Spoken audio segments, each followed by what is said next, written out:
ಅದೇನೆ. ಎಷ್ಟು ಮನೆ ಇದೆ ಗೊತ್ತಾ? 3, 6, 9, 11, 12 ಮನೆ ಇದ್ದಾವೆ. ಎಲ್ಲದಕ್ಕೂ ಒಂದೊಂದು ಮನೆಗೂ 6000 ಅಂದರೆ 6000 ಮನೆ ಬಾಡಿಗೆ. ವಾಟರ್ ಬಿಲ್ಲು ಒಬ್ಬೊಬ್ಬರಿಗೆ 500 ಬರುತ್ತೆ, ಒಬ್ಬೊಬ್ಬರಿಗೆ 800 ಬರುತ್ತೆ, ಒಬ್ಬೊಬ್ಬರಿಗೆ 900 ಬರುತ್ತೆ, ಒಬ್ಬೊಬ್ಬರಿಗೆ 400 ಬರುತ್ತೆ.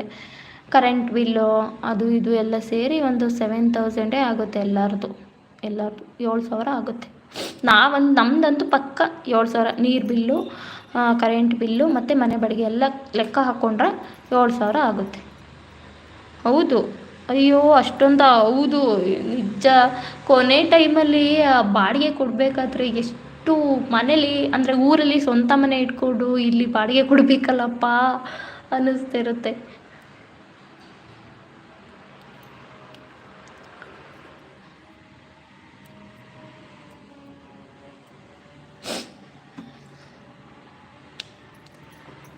ಯಾರು ಹೈಡಲ್ಲಿರಬೇಡಿ, ದಯವಿಟ್ಟು ಕಮೆಂಟ್ ಹಾಕಿ, ಲೈಕ್ ಮಾಡಿ. ಯಾರೆಲ್ಲ ಲೈಕ್ ಮಾಡಿಲ್ಲ ದಯವಿಟ್ಟು ಲೈಕ್ ಮಾಡಿ. ಯಾಕೆ, ಏನಾಯಿತು ಎಲ್ಲರಿಗೂ?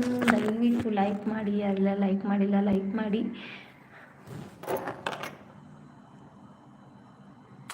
ಫುಲ್ಲು ಮುಖ ಎಲ್ಲ ಹಾಳಾಗ್ಬಿಟ್ಟಿದೆ ನಂದು.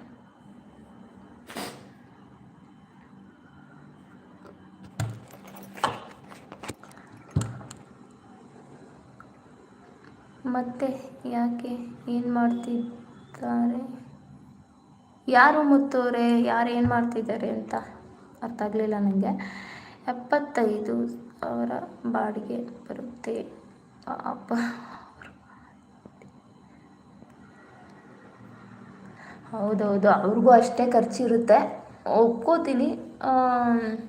ಈಗ ನಾವೇ ಒಂದು ಮನೆ ಕಟ್ತೋ ಅಂತ ಅಂದ್ಕೊಳ್ಳಿ, ನೀವೇ ಒಂದು ಮನೆ ಕಟ್ಟಿದ್ರಿ ಅಂತ ಅಂದ್ಕೊಳ್ಳಿ, ಅದರಲ್ಲಿ ನಮ್ಮದು ಒಂದು ಸ್ವಾರ್ಥ ಇರುತ್ತೆ ತಾನೇ. ಕಷ್ಟ ಮನೆ ಆ ಮನೆ ಕಟ್ಟೋಕ್ಕೆ ಎಷ್ಟು ಎಫರ್ಟ್ ಹಾಕಿರ್ತೀವಿ ಅದು ನಮಗೆ ಗೊತ್ತಿರುತ್ತೆ. ಅದು ನಿಜನೇ, ಅದು ನಮಗೆ ಗೊತ್ತಿರುತ್ತೆ. ಮನೆ ಕಟ್ಟೋಕ್ಕೆ ಎಷ್ಟೆಷ್ಟು ಖರ್ಚಾಗಿರುತ್ತೆ ಮತ್ತು ಎಷ್ಟೆಷ್ಟಲ್ಲಿ. ಈಗ ಈಗ ನಮ್ಮ ಮನೆ ಈಗ ಗೀಝರ್ ಹಾಕ್ಸಿರ್ತಾರೆ, ಇಲ್ಲಾಂದರೆ ಕರೆಂಟ್ ಹಾಕಿರ್ತಾರೆ. ಕರೆಂಟ್ ಏನೋ ಒಂದು ಪ್ರಾಬ್ಲಮ್ ಬರುತ್ತೆ. ಈಗ ಅಂದರೆ ನೀರಿಂದೇನೋ ಪ್ರಾಬ್ಲಮ್, ಪೈಪಿಂದು ಪ್ರಾಬ್ಲಮ್ ಬರುತ್ತೆ, ಪೈಪ್ ಹೊಡೆದೋಗುತ್ತೆ. ವಾಲಿಂದೇನೋ ಪ್ರಾಬ್ಲಮ್ ಬರುತ್ತೆ, ಈಗ ಗೀಝರ್ದೇನೋ ಪ್ರಾಬ್ಲಮ್ ಬರುತ್ತೆ. ಈಗ ಅದನ್ನೇ ಅವರೇ ನೋಡ್ಕೋಬೇಕಲ್ವಾ, ಅವ್ರಿಗೆ ಎಕ್ಸ್ಟ್ರಾ ಖರ್ಚಾಗುತ್ತೆ. ಹಾಗೆ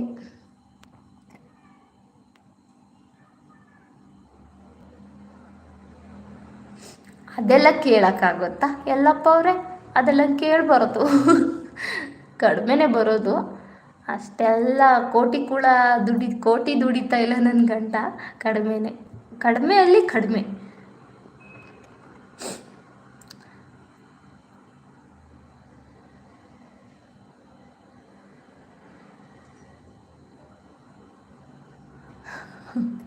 ಅದೆಲ್ಲ ಕೇಳಬಾರ್ದು, ನಾವೆಲ್ಲ ಹೇಳ್ಬಾರ್ದು. ಎಷ್ಟೇ ಕೋಟಿ ದುಡಿತಾ ಇದ್ರು, ಎಷ್ಟೇ 10 ರೂಪಾಯಿ ತಗೋತಾ ಇದ್ರು, 100 ರೂಪಾಯಿ ತಗೋತಾ ಇದ್ರು ಅದೆಲ್ಲ ಕೇಳಬಾರ್ದು. ಸಂಬಳ ಕೇಳಬಾರ್ದು, ಗಂಡಸಿನ ಸಂಬಳ ಕೇಳಬಾರ್ದು, ಹೆಣ್ಮಕ್ಳು ವಯಸ್ಸು ಕೇಳಬಾರ್ದು ಅಂತಾರೆ. ಹಾಗೆ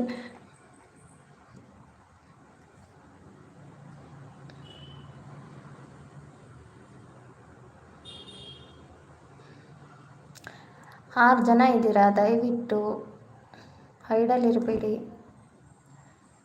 ದಯವಿಟ್ಟು ಕಮೆಂಟ್ ಹಾಕಿ, ಹಾಗೆಯೇ ಲೈಕ್ ಮಾಡಿ. ಯಾರೆಲ್ಲ ಲೈಕ್ ಮಾಡಿಲ್ಲ ದಯವಿಟ್ಟು ಲೈಕ್ ಮಾಡಿ. ಹಾಗೆ ಹೊಸಬ್ರೇನಾದರೂ ಇದ್ದರೆ ದಯವಿಟ್ಟು ಸಬ್ಸ್ಕ್ರೈಬ್ ಮಾಡ್ಕೊಳ್ಳಿ. ಅಪರೂಪಕ್ಕೆ ಕೂತಿದ್ದೀನಿ ಕಣ್ರು, ಕಂಫರ್ಟಬಲಾಗಿ ಮಾತಾಡೋಣ ಅಂತ ರೆಸ್ಟ್ ಮಾಡ್ದಂಗೆ.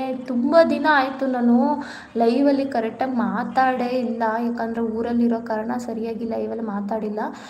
ಇವತ್ತು ಸುಸ್ತಾಗ್ತಾ ಇದೆ, ನಿದ್ದೆ ಎವ್ವಿ ಬರ್ತಾ ಇದೆ, ಆದ್ರೂ ಕೂತಿದ್ದೀನಿ ಅಂದರೆ ಅರ್ಥ ಮಾಡ್ಕೊಳ್ಳಿ. ಕರೆಕ್ಟಾಗಿ ಮಾತಾಡೋದು ತುಂಬ ಜನಕ್ಕೆ ಆಲ್ಮೋಸ್ಟು ತುಂಬ ಜನಕ್ಕೆ ನಾನು ಕರೆಕ್ಟಾಗಿ ಲೈವ್ ಮಾಡದೇ ಇರೋದು ಬೇಜಾರಾಗಿದೆ. ತುಂಬ ಜನ ಹೋಗಿದ್ದಾರೆ, ಬಟ್ ಸಿಚುವೇಶನ್ನು ಅರ್ಥ ಮಾಡ್ಕೋಬೇಕಲ್ವ. ಎಲ್ಲ ಟೈಮಲ್ಲೂ ಈಗ ಬೆಂಗಳೂರಲ್ಲಿ ಇದ್ದೀನಿ, ಓಕೆ, ಇಲ್ಲಿ ಯಾರೂ ಇಲ್ಲ. ಈಗ ಬೆಂಗಳೂರಲ್ಲಿ ಇದ್ದೀನಿ, ಆರಾಮಾಗಿ ಮಾಡ್ಬೋದು ಲೈವ್ನ, ಓಕೆ, ಯಾರೂ ಕೇಳಲ್ಲ. ಬಟ್ ಹಾಗಂತ ನೆಂಟರು ಬಂದಾಗ್ಲೂ ನಾನು ಲೈವ್ ಮಾಡ್ತಾ ಕೂತ್ಕೊಂಡ್ರೆ ಅದು ಸರಿ ಬರುತ್ತಾ? ಇಲ್ಲ ತಾನೇ, ಅದು ಸರಿ ಆಗಲ್ಲ.